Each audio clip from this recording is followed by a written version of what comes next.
Friends, welcome to our YouTube channel. Friends, आज के इस वीडियो में हम बात करने वाले हैं दिल्ली विकास प्राधिकरण की तरफ से बहुत सारी जॉब्स निकाली गई हैं। अगर आप किसी भी जॉब्स की तैयारी कर रहे हैं, किसी भी सरकारी नौकरी की तैयारी कर रहे हैं, तो आपके लिए सुनहरा मौका है। आप इसमें अप्लाई कर सकते हैं। आप 12th पास आउट हैं, आपने डिप्लोमा कर रखा है, आपने ग्रेजुएशन कर रखा है, ये आपके लिए एक अच्छा मौका है आप DDA में जॉब करने का और DDA में जॉब पाने का। तो चलिए फ्रेंड्स, शुरू करते हैं। फ्रेंड्स, अगर आपको यहाँ पे अप्लाई करना है तो सबसे पहले आपको dda.gov.in पे जाना पड़ेगा। उसके बाद आप जॉब कैटेगरी में जाएंगे और जॉब कैटेगरी के बाद में आपको यहाँ पे डायरेक्ट जॉब रिक्रूटमेंट 2023 का ऑप्शन दिखेगा। आप यहाँ से जाके अप्लाई कर सकते हैं। यहाँ पे आप देख सकते हैं मैंने नोटिफिकेशन का फ्रंट पेज लगाया हुआ है जिसमें सारी बात बताई है। इसमें जो भी इम्पोर्टेंट बातें हैं वो मैं इस वीडियो में डिस्कस करने वाला हूँ। तो चलिए फ्रेंड्स, शुरू करते हैं। यहाँ पे बात करने वाले हैं। सबसे पहले जान लेंगे इम्पोर्टेंट डेट्स क्या हैं, एलिजिबिलिटी क्राइटेरिया क्या है, एग्ज़ाम पैटर्न कैसा आने वाला है, फीस कितनी लगने वाली है और टेस्ट सेंटर वो कहाँ पे आप एग्ज़ाम दे सकते हैं। इन चीज़ों पे बात करने वाले हैं। फ्रेंड्स, अगर डेट की बात करें तो ये 3 जून से शुरू हो चुका है और ये 2 जुलाई 2023 तक चलने वाला है। आप यहाँ पे एग्जामिनेशन स्टेज फर्स्ट की डेट देख सकते हैं। 1/8/2023 से लेकर 30/9/2023 तक होने वाले हैं। यहाँ पे सबसे पहले बात करते हैं असिस्टेंट अकाउंट ऑफिसर के बारे में। आप इसमें अप्लाई कर सकते हैं अगर आपने CA कर रखा है, आपने MBA कर रखा है, आपने MCOM कर रखा है, तो आप इसमें अप्लाई कर सकते हैं। आपकी एज 30 ईयर्स से कम नहीं होने चाहिए, इसमें यहाँ पे बताया गया है। और इसकी जो पोस्ट है वो 51 पोस्ट के लिए यहाँ पे वैकेंसीज निकाली गई है। सेकेंड नंबर पे आता है असिस्टेंट सेक्शन ऑफिसर के बारे में। तो यहाँ पे 125 पोस्ट निकाली गई हैं। अगर आपने किसी भी यूनिवर्सिटी से ग्रेजुएशन कर रखा है, आपको कंप्यूटर की नॉलेज है, तो आप इसमें अप्लाई कर सकते हैं। कंप्यूटर के लिए यहाँ पे किसी भी तरीके का सर्टिफिकेट नहीं मांगा गया है कि कोई सर्टिफिकेट मांगा गया हो। यहाँ पे सिर्फ यही लिखा हुआ है कंप्यूटर प्रोफिशिएंसी, तो आप इसमें अप्लाई कर सकते हैं।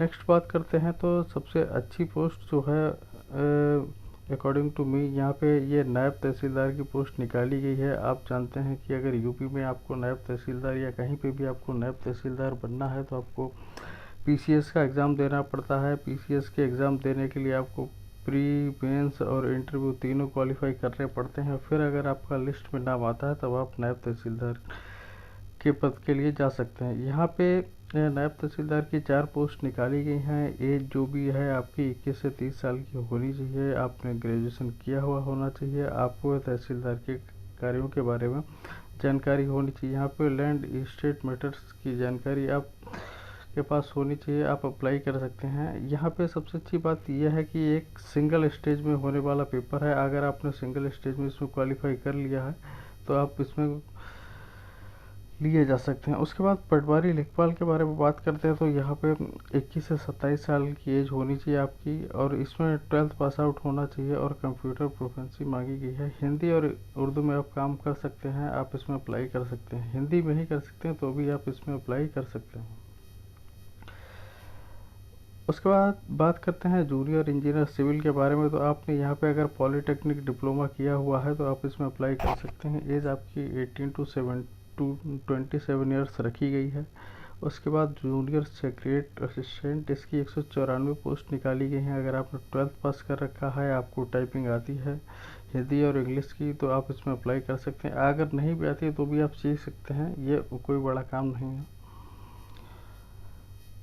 उसके बाद यहाँ पे बात करते हैं एग्जामिनेशन सेंटर के बारे में। तो यहाँ पे इन्होंने ये कहा कि अगर इनके पास आवेदन बहुत ज़्यादा आ जाते हैं तब हो सकता है कि ये दिल्ली NCR से बाहर भी सेंटर बनाए, लेकिन अभी जो इन्होंने नोटिफिकेशन निकाला है उसमें सिर्फ दिल्ली NCR के अंदर ही एग्ज़ाम कराने की बात इसमें कही गई है। यहाँ पे बात करते हैं, जैसा कि आप सभी जानते हैं कि हर जॉब में एज रिलैक्सेशन कुछ लोगों को दिया जाता है। तो जो भी एज रिलैक्सेशन रहता है वो यहाँ पे दे रखा है। अगर आप शेड्यूल कास्ट या शेड्यूल ट्राइब से आते हैं तो आप 5 साल का एज रिलैक्सेशन ले सकते हैं। OBC से आते हैं तो 3 साल का। PWD जनरल कैटेगरी से आते हैं तो आपको 10 साल का एज रिलैक्सेशन दिया जाएगा। उसके बाद अगर PWD SC/ST में आते हैं तो 15 साल के लिए, और PWD OBC में आते हैं तो आप 13 साल का एज रिलैक्सेशन ले सकते हैं।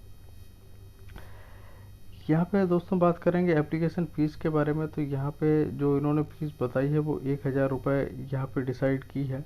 और उसके बाद में अगर कोई भी वुमेंस कैंडिडेट है, कोई भी शेड्यूल कास्ट, शेड्यूल ट्राइब या PWD से आता है तो उससे फ़ीस नहीं ली जाएगी, ये यहाँ पे इन्होंने लिखा हुआ है। 4th पॉइंट में यहाँ पे लिखा है कि अगर आप एक बार फॉर्म भर देते हैं और आप पेपर देते हैं या नहीं देते हैं तो किसी भी कंडीशन में आपकी फ़ीस यहाँ पे रिफ़ंड होने वाली नहीं है। यहाँ पे बात करते हैं कि नेचर ऑफ एग्ज़ाम कैसा रहने वाला है, किस तरीके से आपसे क्वेश्चन पूछे जाएंगे। तो असिस्टेंट अकाउंट्स ऑफिसर के बारे में बात करें तो ये सिंगल स्टेज का एग्ज़ाम रहने वाला है। यहाँ पे 2 घंटे का आपका पेपर लिया जाएगा जिसमें ऑब्जेक्टिव टाइप का होगा और 120 क्वेश्चन यहाँ पे आपके रहने वाले हैं। उसके बाद यहाँ पे ASO की ऑफिसर की बात करें तो यहाँ पे ये 2 स्टेजेस में एग्ज़ाम आपका होने वाला है। यहाँ पे ये इसका सिलेबस इन्होंने बताया हुआ है। जनरल इंटेलिजेंस से आपके 25 क्वेश्चन रहने वाले हैं। जनरल अवेयरनेस से आपके 25 क्वेश्चन पूछे जाने वाले हैं। क्वांटिटेटिव एप्टीट्यूड से 25 क्वेश्चन और इंग्लिश कॉम्प्रिहेंशन से 25 क्वेश्चन पूछे जाने वाले हैं, जिनके एक क्वेश्चन के 2 नंबर यहाँ पे रहने वाले हैं। उसके बाद में अगर कोई टाइपिंग टेस्ट होता है कंप्यूटर बेस्ड तो वो आपका लिया जाएगा। ये पूरी कंप्यूटर बेस्ड ऑनलाइन टेस्ट ही आपका कराया जाने वाला है। इसके बाद यहाँ पे सबसे अच्छी पोस्ट नायब तहसीलदार के बारे में आप समझ लें कि ये सिंगल स्टेज एग्ज़ाम होने वाला है। सिर्फ आपको ऑब्जेक्टिव टाइप का एक पेपर देना होगा। अगर आप उसमें 4 वैकेंसीज में आ जाते हैं तो आपके लिए आपको ये पोस्ट मिल सकती है। उसके बाद पटवारी की बात करें तो ये 2 स्टेज में एग्ज़ाम रहने वाला है। यहाँ पे बताया गया है, एक ऑब्जेक्टिव पेपर होगा और दूसरे में जो भी जनरल अवेयरनेस, ये भी आपका बेसिक कंप्यूटर वगैरह इसमें चेक किया जाएगा। हिंदी कैसी आती है आपको, ये सब यहाँ पे चेक किया जाएगा। तो ये 2 स्टेजेस में है और एक नायब तहसीलदार का पेपर एक स्टेज में रहने वाला है। इसके बाद ये जूनियर सिविल इंजीनियर की बात करें तो ये भी सिंगल स्टेज का एग्ज़ाम है, आप इसको दे सकते हैं। सेम पैटर्न इसका भी रहने वाला है। और अगर क्वालिफाइंग मार्क्स की बात करें तो अगर आप जनरल कैटेगरी से आते हैं तो 40%, SC/ST से आते हैं तो 30, OBC से आते हैं और EWS से आते हैं तो आपको 35% मार्क्स लाने होंगे। जितने का भी पेपर आपका रहता है उसमें इससे ये मिनिमम परसेंटेज आपको लानी ही होगी, तभी आप क्वालिफाई हो पाएंगे। यहाँ पे बात करते हैं जूनियर सेक्रेटरी असिस्टेंट के एग्ज़ाम के पेपर के बारे में। यहाँ पे बताया गया है कि ये भी 2 स्टेजेस में होने वाला है। आप यहाँ पे देख सकते हैं 1 घंटे का और 15 मिनट का आपको यहाँ पे एक टाइपिंग टेस्ट यहाँ पे टाइपिंग टेस्ट आपका लिया जाएगा। यहाँ पे कुछ चीज़ें हैं जो इन्होंने अपने नोटिफिकेशन में बताई हैं। अगर आप एग्ज़ाम देने जाते हैं तो आप किसी भी तरीके के पूरे शर्ट या आप जूते वगैरह पहन के नहीं जा सकते। आपको सिर्फ हाफ शर्ट अलाउ होगी, आप सिर्फ सैंडल ही पहन के जा सकते हैं। ये इन्होंने अपने पूरे नोटिफिकेशन में लिखा हुआ है। आप अगर एक बार इसको अप्लाई करते हैं तो एक बार आप ढंग से देख लें। अगर आप कोई भी चीज़ ऐसी ले जाते हैं जो वहाँ पे अलाउ नहीं करते हैं तो आपको बाहर रखनी पड़ सकती है। या आप अपने कपड़ों का ध्यान रखें कि आप किस तरीके से पहन के जा रहे हैं। ये इन्होंने पूरे इस नोटिफिकेशन के लास्ट में बताया हुआ है। तो आप एक बार नोटिफिकेशन देख लें। उम्मीद करते हैं कि वीडियो अच्छा आपको पसंद आया होगा, आपको इन्फॉर्मेटिव लगा होगा। आप इसको लाइक कर सकते हैं, आप इसको शेयर कर सकते हैं, आप इसको सब्सक्राइब कर सकते हैं। Okay friends, thank you.